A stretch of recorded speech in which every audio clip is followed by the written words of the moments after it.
So today we're talking about embracing the power of rejuvenation. And it took a while for me to get my brain around what it was I wanted to talk about today.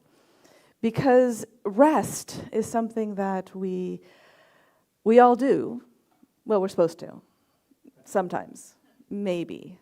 We live in this crazy world where the more we go, the more successful we think we are, the more we strive, the more stuff we get. But have you ever gone to sleep, had a great night's sleep, and woke up tired? Yeah, me too. And that's because sleep isn't necessarily the rest that we always need. Rest and rejuvenation creates the space for the quiet contemplation. So yes, of course, we need our sleep. I mean, there are so many studies right now that say that sleep is one of those things that we deprive ourselves of, and we do. It changes all of the chemicals in our body, and it makes it harder for our bodies to heal, and it doesn't give our mind time to process what it needs to process in order to be healthy. We know this. We've been talking about stress levels for 30 years now, right? We know that high stress creates the fight or flight, and now they've added freeze elements in our bodies. We get more cortisone. It's not good. Our bodies are not designed to constantly work at that level. We need downtime. We need quiet time. But in the world that we live in right now, when we think of quiet time, is that the time that we sit in front of the TV? Is that the time we swipe through our social media? Is that the time where we, listen to the newscast or we go over the news? Is that our quiet time? For a lot of people it is, if they take that. But in this world we have forgotten, and I'm not saying you, I'm saying the majority of our society in the United States have forgotten that the quiet reflection is the part that opens us up to quiet, refreshing, rejuvenation, allowing us to learn, grow, discover who we are. I like to look at life as a projector. And as Stephanie was saying, we are all from the same place. We are all that light. We are love. We are God. We are that intelligence, that one mind. So if it was a projector and God is the light, and it shines on the screen, what would we see? We would see light. Beautiful, white light. Now that's not really exciting though, isn't it? We spend our life looking at the white light. Yay! So what we do in this creative world that we live in, this reality we've come to, is we have a film, right? We put the film in front of the light, and the light shines through the film and projects something on the screen. Now, I don't know about you, but I really like romantic comedies. I love those shoot-'em-up movies, from the 80s where Arnold Schwarzenegger and Sylvester Stallone were out, like, creating the world, the hero. And you'll notice that even in the comedies, you have to have, there's the crisis that happens, there's the conflict that happens, there's the misunderstanding that happens, because that's what makes it interesting for us to watch. Can you imagine turning on Netflix and watching a story about normal people doing normal things that have no incidents or frustration in their lives? Would we watch that? No, we would find something a little more interesting to watch, right? So, if that's the case, and that film that we put in front of the God light that shines through us, we're going to have a life of situations. But the crazy thing is that we are the artists that create the film. How do we create that film? Through our beliefs, through our experiences, through our expectations, right? And so as we watch this film, and we are able to, I was talking to my David, and he says, sometimes we have it up too fast. So the film's going by so fast that we don't even know the difference between a flower or a telephone pole. And if that's the truth, because we live in this crazy fast world, maybe what we need to do is slow the film down so that we can see what's actually happening. And in Stephanie's reading, we called that looking at the trauma. Looking at what has created this film of ours. So if we slow down, if we're able to take the breath, if we go into our meditations, if we lay on the bed and look at the ceiling and just think about the day, we have so much that we can discover about what just happened. Why did it happen? Because there's lots of stuff, there we go, that we're aware of, that conscious mind.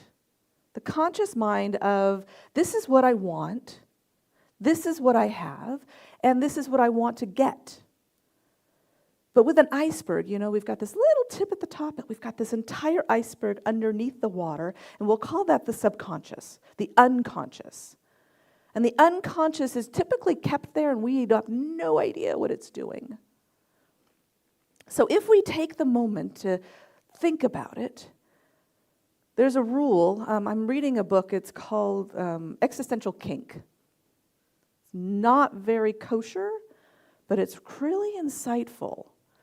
And I would say that this particular book approaches this whole concept in a very different way, which I appreciate. I think the psychology is really solid on it.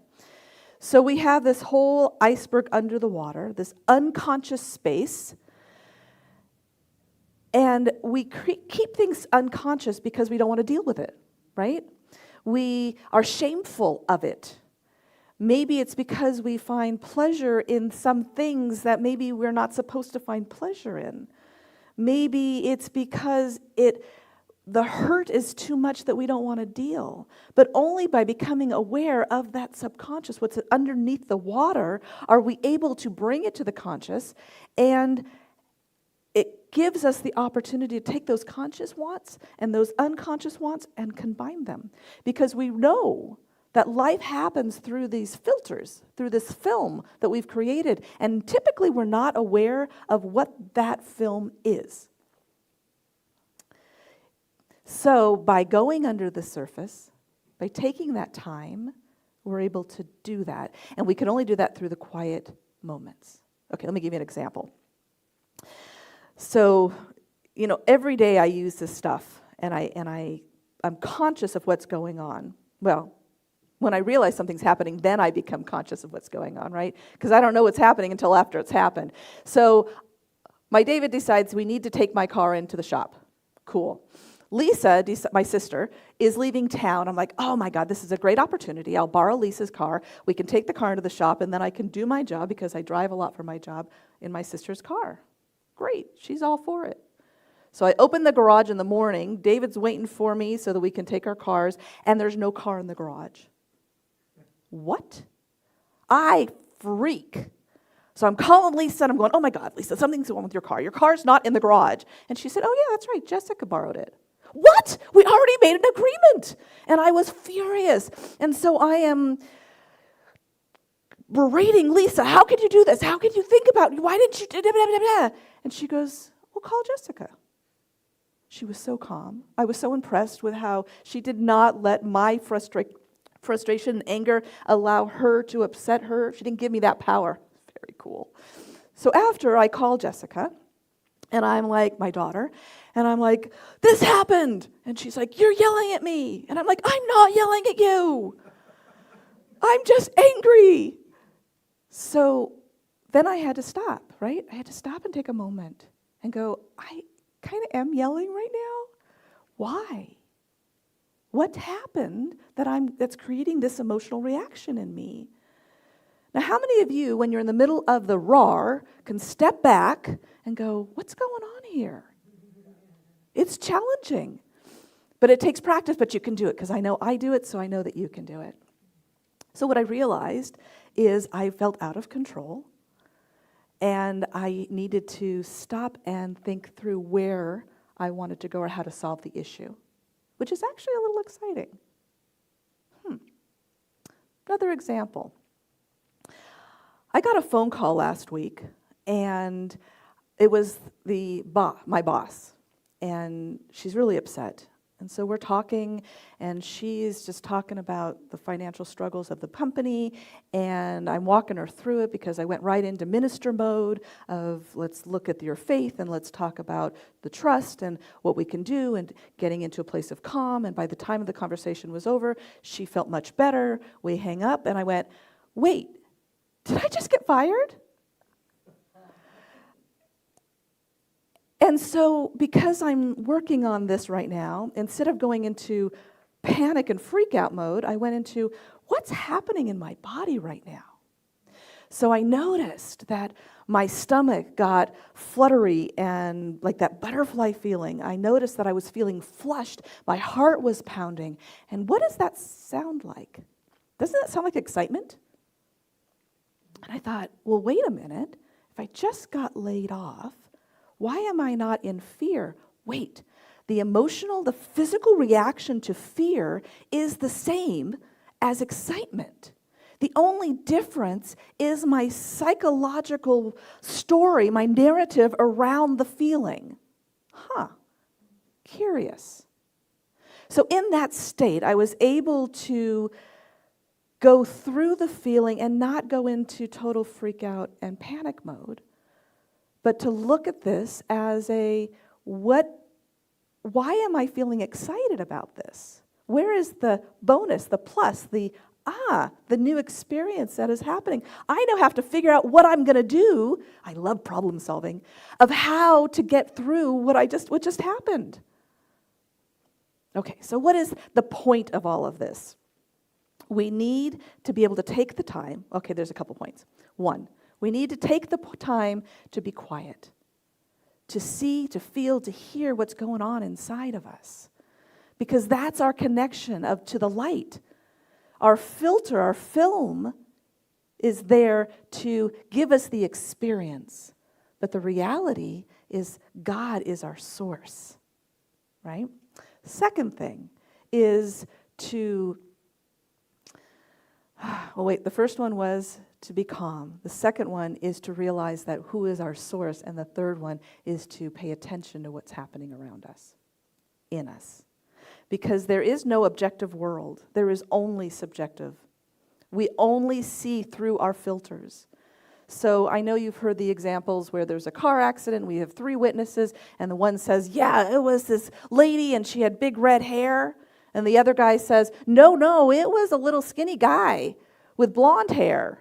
Well, they both saw what they saw, but what is the truth? Somewhere in between, right? Ernest Holmes says, the greatest good that can come to anyone is the ability to rest in cheerful expectancy, letting go of all struggle and trusting the law of divine good to bring about the needed adjustments. So when we take the time, we get quiet, we allow ourselves to be in a place of rest, of meditation, of curiosity, of discovery, that white light can shine so bright regardless of the film that is in front of it. So, have you ever taken a great night's sleep, got up, and was exhausted when you woke up? We all have.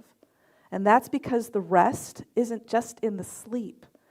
It's the ability to quiet the mind, quiet the soul, quiet who we are so that we can see who we are.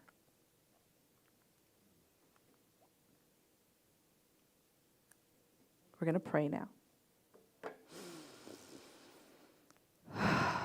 So knowing that God is all there is, knowing that God is the source of life, the power, the light, the life, the truth, the joy, the discovery, the trauma, it is all God.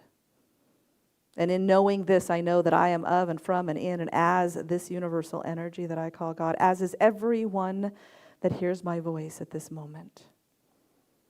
And so in this knowing that I am a perfect expression of God, I know that as I am, I create my desires, my truths, my wants. And in the quiet moments, I opened with the curiosity of knowing the deeper meanings, the knowing of who I really am.